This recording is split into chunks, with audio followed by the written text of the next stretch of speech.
Bonjour et bienvenue.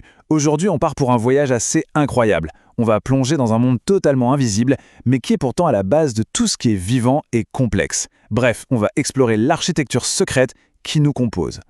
Allez, on commence notre zoom par quelque chose qu'on connaît bien, notre peau. Ce qu'on pense être une surface unie est en fait, c'est une communauté grouillante de vie.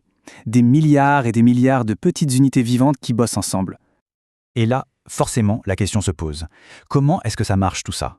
Comment ces billions de cellules, toutes petites et individuelles, arrivent à s'organiser pour bâtir des choses aussi énormes et complexes que nos tissus, nos organes, nous, en fait ? C'est un peu l'énigme qu'on va essayer de résoudre. Alors, voici notre plan de vol. On va d'abord voir comment les cellules forment des tissus, ensuite on ira carrément à l'intérieur d'une cellule pour voir comment ça se passe, puis on verra comment elles s'accrochent entre elles, comment elles contrôlent qui entre et qui sort, et on terminera sur une vue d'ensemble de cette architecture incroyable. Première étape, un monde en nous. On attaque par le tout premier niveau d'organisation. On va voir comment des cellules individuelles s'assemblent pour créer ce qu'on appelle des tissus. Et l'un des plus importants, c'est le tissu épithélial. Il faut s'imaginer ça comme une sorte de revêtement protecteur.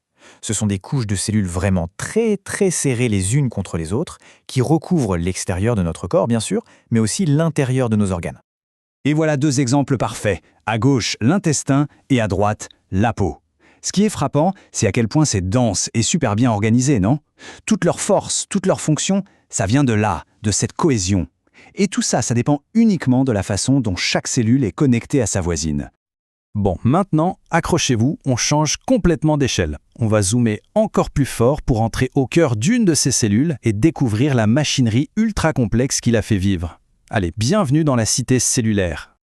Voici notre carte. Ça, c'est le plan d'une cellule eucaryote typique, comme celle qu'on a. Chaque petite structure qu'on voit là, qu'on appelle un organite, a un rôle hyper précis. C'est un peu comme si on visitait une métropole, avec ses quartiers, ses usines, ses services publics. On commence par la centrale électrique, la mitochondrie. C'est elle la star de l'énergie. Elle prend les nutriments et les transforme en carburant, l'ATP, pour alimenter absolument toutes les activités de la cellule. Sans elle, c'est simple, la ville s'éteint.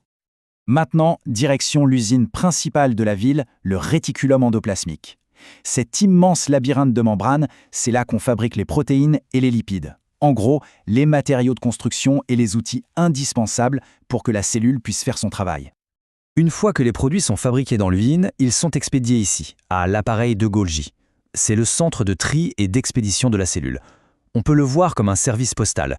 Il modifie, emballe et met une étiquette sur les protéines pour être sûr qu'elles arrivent à la bonne adresse, que ce soit à l'intérieur ou à l'extérieur de la cellule. Ok, on a vu ce qui se passe à l'intérieur, mais revenons à nos tissus. Comment est-ce que toutes ces petites cités cellulaires font pour s'assembler et former des structures aussi solides ? Eh bien, le secret, il est dans leur point de contact, les jonctions cellulaires. En gros, il y a trois grandes familles de jonctions. D'abord les jonctions serrées, qui sont comme des joints d'étanchéité. Ensuite, les jonctions d'ancrage, qui agissent comme des rivets pour la solidité. Et enfin, les jonctions communicantes, qui sont de vrais passages pour que les cellules puissent discuter entre elles. Regardons d'un peu plus près ces jonctions serrées. Elles fusionnent littéralement les membranes des cellules voisines pour créer une barrière quasi infranchissable. Pensez à une fermeture éclair. C'est absolument essentiel, par exemple, dans l'intestin, pour éviter que ce qu'il y a dedans ne fuit partout entre les cellules. Et voici un exemple de jonction d'ancrage, le desmosome. Là, on est sur du solide. Ces structures, c'est un peu comme des boutons pression ou des rivets qui ancrent très fermement les cellules les unes aux autres. C'est ce qui donne à des tissus comme la peau leur incroyable résistance mécanique.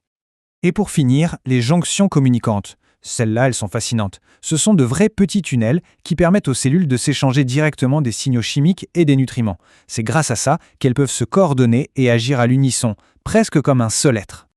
On a vu l'intérieur, les connexions, il nous reste à voir la frontière de la cellule, sa membrane. Et attention, ce n'est pas juste une enveloppe passive, c'est un poste de contrôle ultra sophistiqué, un gardien qui contrôle absolument tout ce qui entre et tout ce qui sort. Pour franchir cette frontière, il y a deux grandes stratégies. La première, c'est le transport passif. On se laisse porter par le courant, du plus concentré vers le moins concentré, sans dépenser d'énergie. La deuxième, c'est le transport actif. Là, on nage à contre-courant et forcément, ça demande de l'énergie. Le plus simple du simple, c'est la diffusion simple. Les petites molécules, comme l'oxygène ou le gaz carbonique, n'ont besoin de personne.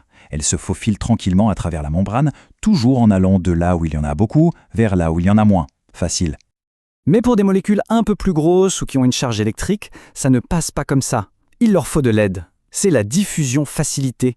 Des protéines spéciales forment des sortes de tunnels ou de portes tournantes pour les aider à traverser. Ça reste passif, donc toujours pas de dépense d'énergie. Et on arrive au transport actif. Le point clé ici, c'est que la cellule doit payer pour que ça marche. Elle dépense de l'énergie, de l'ATP, pour faire fonctionner de véritables pompes moléculaires. Et ces pompes, elles forcent les substances à traverser la membrane à contre-courant. C'est un processus vital pour maintenir l'équilibre à l'intérieur de la cellule. Voilà, ce schéma récapitule un peu tout ça. On voit bien la diffusion simple pour les petites molécules, la diffusion facilitée avec ses canaux et transporteurs, et enfin, le transport actif avec ses pompes qui consomment de l'énergie. C'est toute la panoplie des gardiens de la cellule en action. Bon, il est temps de prendre un peu de recul et de rassembler toutes les pièces du puzzle. On a fait un voyage incroyable, du visible jusqu'au plus profond de l'infiniment petit. Maintenant, on peut enfin admirer le tableau d'ensemble. Au final, ce qu'il faut retenir, c'est que la complexité qu'on voit à notre échelle, elle repose sur des niveaux de complexité encore plus dingues à l'échelle microscopique. Tout part de la machinerie d'une seule cellule. Ces cellules s'associent grâce à des jonctions, et ensemble, elles construisent des tissus qui fonctionnent. Et ça nous laisse avec une dernière question, une question assez vertigineuse. Si chacune de nos billions de cellules est en fait une métropole bourdonnante d'activités, avec ses propres usines, ses centrales électriques, ses réseaux de communication, alors que sommes-nous ? Peut-être pas juste un organisme, mais une véritable galaxie de tous ces mondes.